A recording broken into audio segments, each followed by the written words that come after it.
안녕하십니까. 감사 스마일입니다. 10월 29일 화요일 아침 방송 즐겁게 시작하겠습니다. 오늘의 한 줄 명언은 좋아하는 일을 찾는 것은 자전거를 배우는 것과 같아요. 몸으로 찾아내세요. 넘어져도 절대 죽지 않으니 기꺼이 시행착오를 허락하세요.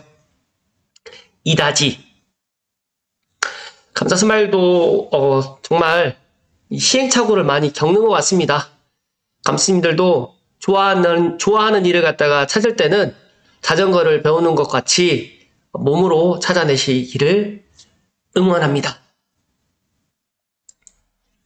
옛날 60대하고 요즘 60대의 모습입니다. 80년대 60대 초반.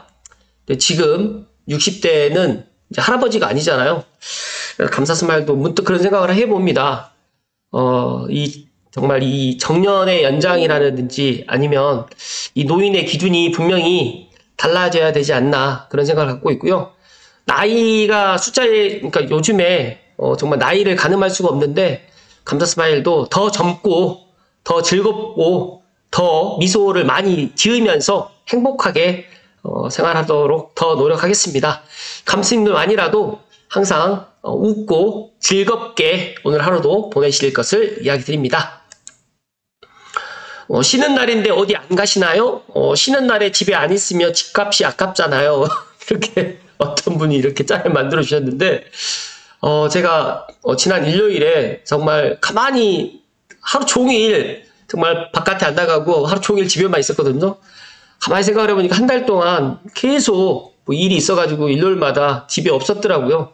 그래서 지난 일요일에는 하루 종일 정말 소파 혼연일체가 돼서 좀 평상시에 보고 싶었던 드라마라든지 영화도 많이 보면서 푹 쉬었다. 그래서 감스님들도 피곤하시면 쉬는 게 답입니다. 그래서 저는 주 6일 방송을 하다 보니까 일요일 하루가 쉬는데 일요일 하루 쉬는 날도 뭐 등산 가고 뭐 여러 가지로 바쁘다 보니까 쉬질 못했는데 쉬질 않으면 몸에서 탈이 나기 때문에 감스님들도 꼭 휴식과 일을 갖다가 잘 조화롭게 하실 것을 이야기 드립니다.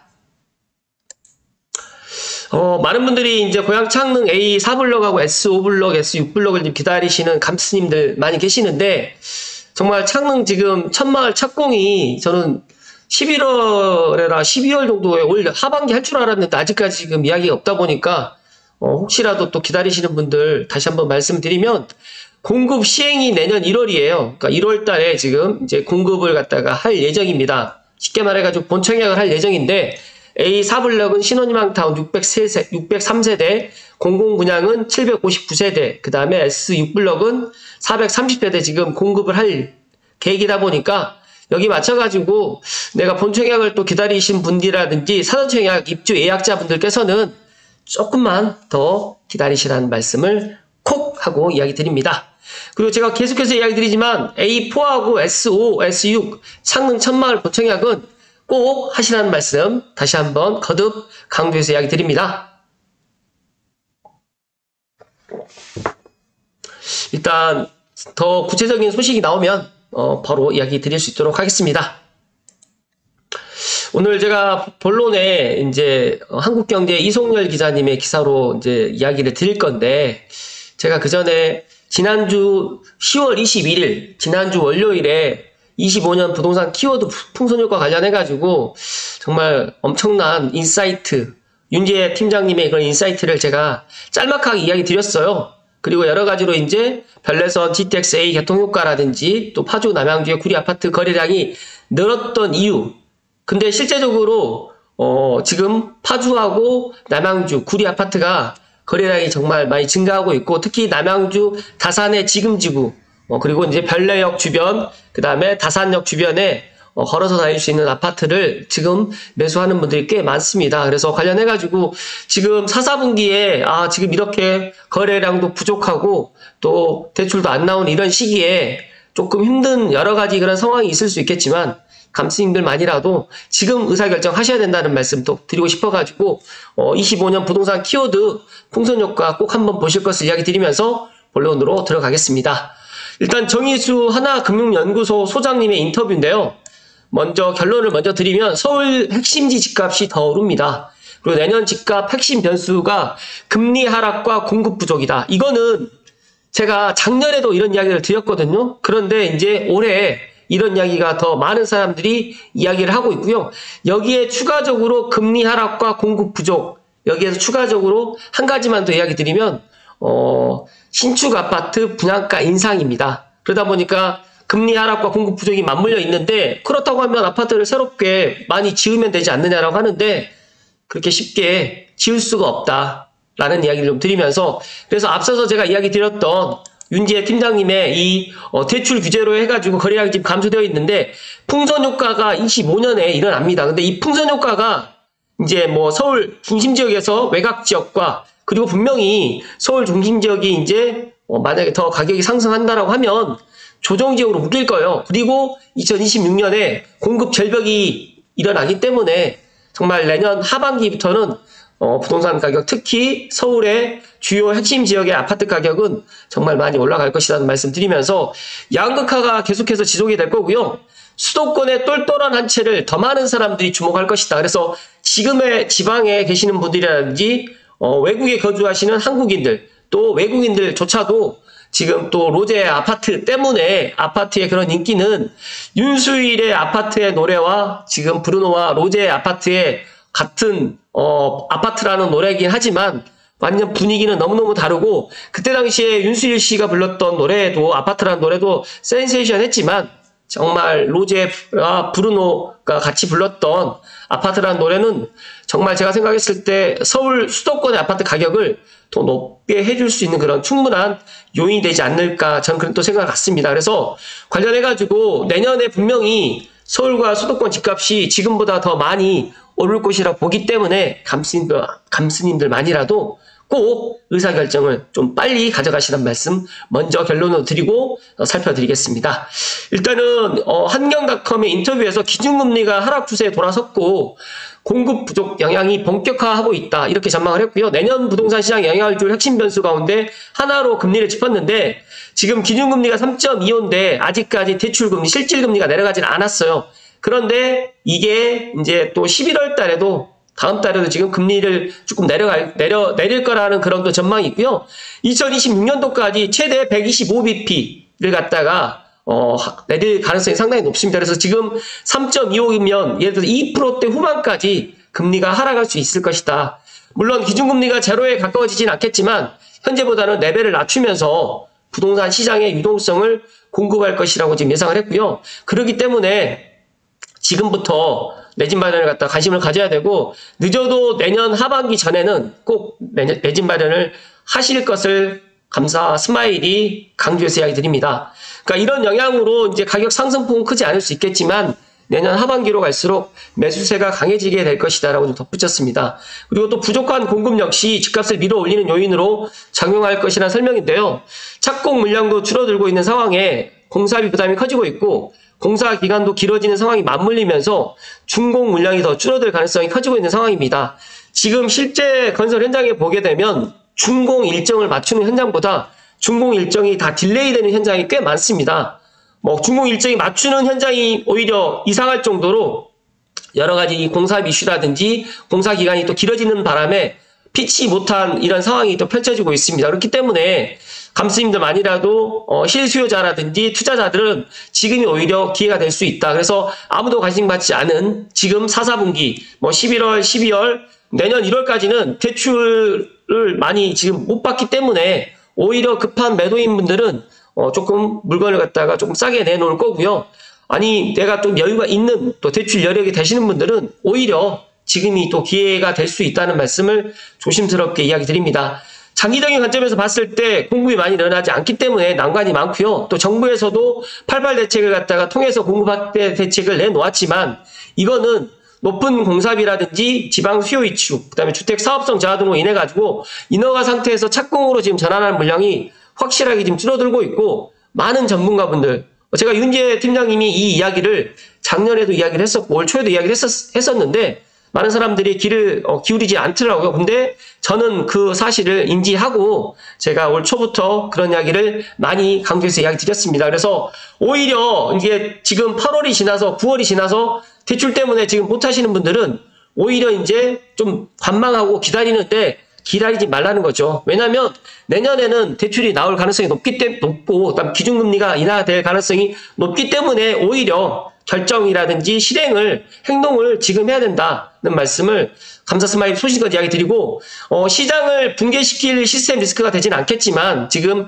건전한 부동산 시장을 위해서는 PF 부실이 정리될 필요가 있다. 근데 이 PF가 정말 생각보다 심각합니다. 지금 서울 수도권은 그렇지 않지만 지방은 정말 미분양이 좀 심각하고, 이러다 보니까 말 그대로 도산하는 건설사라든지 시행사들도 지금 생겨나고 있습니다. 그렇기 때문에 오히려 똘똘한 한 채를 갖다가 방지하기 위해서는 또 다른 그런 부동산 정책이라든지 취득세 완화라든지 뭐 양도세 완화라든지 이런 것들을 지금 시장에 적용을 해야지만 순환이 된다. 그런데 지금 정부의 입장에서는 이런 것들을 지금 대출 규제로만 억누르고 있기 때문에 이 대출 규제가 풀리는 그 시점이 된다고 하면 불을 보듯이 뻔하게 가격이 올라갈 수밖에 없고, 그 시기가 빠르면 내년 상반기, 조금 늦어지면 내년 하반기부터 본격적으로 시작될 것이라는 전문가 정희수 하나은행 하나금융연구소 소장님의 이야기고요. 또 윤지혜 팀장님께서도 강조해 주셨습니다.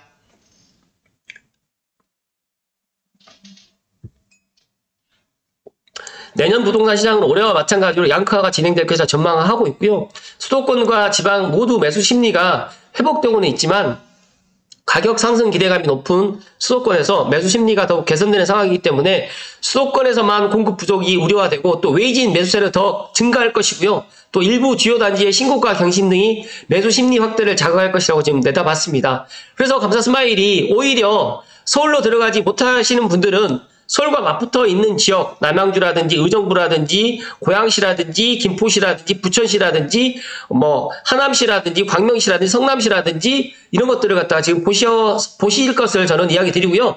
가격 회복이 빠르고 대기 수요가 많은 수도권에 가계 여유 자금이 있는 실수요자들의 매수가 몰리면서 상승 거래가 증가할 가능성이 높다. 특히 우수한 입지에 있고 가격이 내릴 우려가 적은 똘똘한 한 채로의 집중이 계속될 것이고, 여기서 한 가지 더 덧붙이면 GTX-A가 개통하는 서울에서 운정중앙역 사이에 GTX-A 2단계가 개통을 하게 되면 정말 지방에서조차도 이제 GTX-A 그런 2단계 지역을 갖다가 눈여겨볼 거고요. 실제로 또 투자를 갖다 하고 싶으신 분들이 또 증가할 것이다. 그러니까 저는 지방에 계시는 분들이 서울로 들어오고 싶은데 내 집이 안 팔렸고 또 여러 가지 사정 때문에 지금 못 들어오지만 서울이 지금 들어가고 싶더라도 지금 서울이 단기간에 또 많이 상승을 하다 보니까 지금 들어가지 못하고 관망하는 또 수요도 일부 있습니다. 그런데 저는 오히려 이제 서울보다는 서울과 맞붙어 있는 지역, 저는 GTX-A 서울 운정 구간에 있는 운정신도시라든지 킨텍스라든지 대곡이라든지 그 다음에 고양시 덕양구가 오히려 더 많은 가격이 올라갈 것이라고 저는 그렇게 예상을 합니다.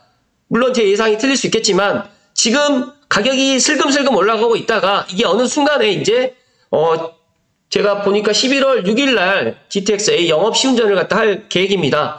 그렇다고 하면 11월 6일에 영업 시운전을 하고, 이게 언론에 지금 많이 나오진 않지만 지난번에 3월 달에 GTX-A 수도동탄 구간에는 많은 언론에서 정말 매일같이 그런 이야기를 했었는데, 이상하게 이번에는 GTX-A 서울에서 운정중앙역 구간은 좀 조용합니다. 그 이유는 오히려 이런 것들을 언론에 이야기를 하게 되면 지금 가만히 잠자해 있는 부동산 가격이라든지 이런 것들을 올릴 것 같으니까 오히려 이런 것들을 갖다 좀 자제하지 않나, 감사 스마일 그렇게 생각을 하고 있다 보니까 오히려 지금이 기회가 될 수 있다는 말씀 드리면서, 대기 수요가 많고 황금성이 높은 수도권 핵심 지역 아파트는 감사 스마일만 좋아하는 것이 아니라, 감스님들만 좋아하는 것이 아니라 대한민국의 모든 사람들 그리고 또 외국인들까지도 지금 서울, 그 다음에 서울과 맞붙어 있는 아파트를 관심 갖고 있기 때문에 오히려 이제 서울에서 밀려나갈 수밖에 없고, 서울과 맞붙어 있는 지역에서조차도 전세 가격이라든지 월세 가격이 상승하기 때문에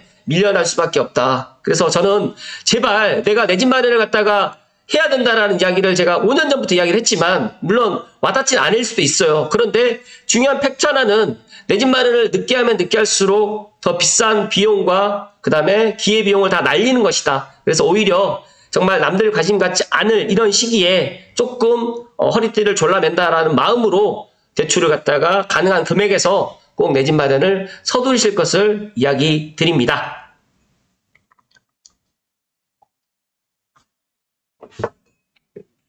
정말 많은 전문가분들이 이제 집값이 더 오른다라고 좀 이야기를 하거든요. 만약 수요가 쏠려가지고 가격이 급등한다고 하면 전세대출 규제를 강화하거나 뭐 규제 지역을 확대하는 등의 정책을 통해 가지고 정부가 시장을 안정할 가능성도 있지만, 그러기 전에 정말 조정적으로 묶이기 전에 이제 또 들어오려고 하시는 분들이 있고, 감사스마일이 지금 많은 거래가 일어나지는 않지만 지금도 실수요자라든지 1주택자분들이 이제 자녀 명의로 해서 매수를 하려고 하시는 분들이 의외로 좀 있습니다. 그렇기 때문에 감스님들만이라도 꼭 감사스마일 이야기에 꼭 주목하시고 이거를 갖다가 흘려보내지 마시라는 말씀 강조해서 이야기 드립니다. 한 가지만 더 말씀드리겠습니다. 수생투님의 블로그에 겪어보니 무주택자와 유주택자의 가장 큰 차이는 이것이더라. 정말 이거를 제가 다 이야기는 못 드리겠지만 꼭 한번 읽어보실 것을 이야기 드리고요. 삶을 대하는 태도의 차이입니다. 블라인드를 감사스마일 한 번도 블라인드에서 작성을 해보진 않았지만, 여기 보시게 되면 집에 관련된 이야기가 정말 많아요. 그런데 무주택 폭락론자들이 다는 댓글이다. 그러니까 항상 악플이 달립니다. 그러니까 예를 들어가지고 지금 사다니 어우 금리 괜찮겠어? 하반기에 전세시장 난리 날 건데 괜찮겠어? 그러니까 긍정적인 것보다 부정적인 이야기를 더 많이 이야기를 합니다. 근데 상승론자들에게는 세상은 오르투성이지만 그래도 희망이 있는 공간이고, 잘난 사람들이 많고 배울 사람도 많습니다. 그리고 내가 올라갈 목표도 그게 비록 최상급은 아니더라도 목표가 있고 그걸 달성하기 위한 구체적인 계획과 실천이 뒤따릅니다. 그러나 폭락론자분들께는 이 세상은 잘못된 세상이고 망하게 된 세상이고 집값에 대한 전망이 아니라 세상을 대하는 태도, 가장 큰 차이가 여기서 나온다. 그래서 무주택자와 유주택자의 가장 큰 차이는 다른 게 아니라 집이 있고 없고의 문제가 아니라 본인의 그런 생각의 차이입니다. 내가 집이 있다고 해가지고 부정적인 사람도 물론 있을 수 있겠지만 집이 있으신 분들은 그렇게 부정적이지 않더라고요. 근데 집이 없으신 분들은 오히려 더 많이 그러니까 부정적인 이야기를 더 많이 남기게 되고, 또 부정적인 유튜브 방송, 집값이 폭락한다, 떨어진다라는 이런 이야기들을 더 많이 믿고 그런 것들을 통해서 대리만족을 갖다 하는 것 같아요. 그런데 감스님들만이라도 절대 부정적인 그런 유튜브 영상을 아예 보지도 마시고 감사스마일 영상만 보실 것을 이야기 드리면서, 지난번에 그 폭락론자들이 이제 반도체 회사 형들의 안부, 그러니까 삼성전자 그때 둔주빠이라고 이제 올렸던 그 글에 정말 괜찮아라고 이렇게 물어봤다고 합니다. 근데 실제로 폭락론자분들이 그렇게 그분의 그 안부를 물어볼까요? 근데 그 사람들조차 반도체 형들에 대한 걱정 따위는 전혀 없고요. 내가 생각한 만큼 이들이 힘들고 고난에 빠져 있기를 갖다 괴로워하길, 절망하는 소리를 갖다 듣고 싶어서 그렇게 이야기를 하시는 것 같아요.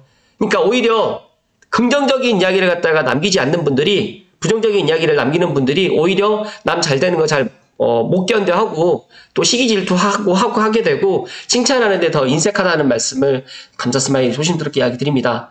그러니까 본인은 모르겠지만 건강한 정신을 가진 다른 사람들이 보면 항상 누구 죽어 나가는 기사만 실어나는 사람들의 속마음이 눈에 훤히 보이고요. 내가 이들을 불쌍하게 생각하는 것은 이들이 집이 없어서가 아니라 이들이 인간 이하의 삶을 살고 있기 때문이다라는 이야기를 수생투님께서 이야기를 해주셨습니다. 그래서 관련해서 제가 이 글을 한번 제가 설명란에 링크를 걸어 드릴 테니까 꼭 한번 보실 것을 이야기 드리고요. 제발 감스님들만이라도 무주택자분이라도 항상 긍정과 희망의 메시지로 내가 지금은 집이 없지만 앞으로 집을 만들 거야, 그리고 앞으로 내 집 마련을 할 거야 라는 정말 이런 긍정의 자세로 이 세상을 갖다가 살아가실 것을 이야기 드리면서, 감사스마일이 처음에 오늘 좋은 글에 그런 이야기 드렸잖아요. 좋아하는 일을 찾고, 만약에 좋아하는 일을 갖다가 못 찾으면 그걸 찾도록 노력을 하고요. 자전거를 배우는 것과 같이 몸으로, 정말 머리로만 생각하지 마시고 몸으로 부딪히시라는 말씀 드립니다. 그래서 내가 만약에 올해 내가 내 집 마련을 못한다라고 하면 내년까지 내 집 마련할 수 있는 종잣돈을 모으시고 허리띠를 졸라매시고 그렇게 하시라는 것을 감사스마일 정말 강조해서 이야기 드립니다. 감사스마일은 그렇게 생각합니다. 저 역시도 만약 내 집이 없었다고 하면 정말 부정적인 그런 생각을 계속 견지했을 수도 있겠지만, 정말 오히려 내 집 마련을 정말 빨리 했기 때문에 이런 생각을 갖다가 접을 수 있었다는 말씀을 드리면서, 감스님들도 할 수 있다는 말씀을 오늘 마지막으로 이야기 드리면서 꼭 무주택자가 되지 마시고 유주택자가 되실 것을 이야기 드립니다. 고맙습니다.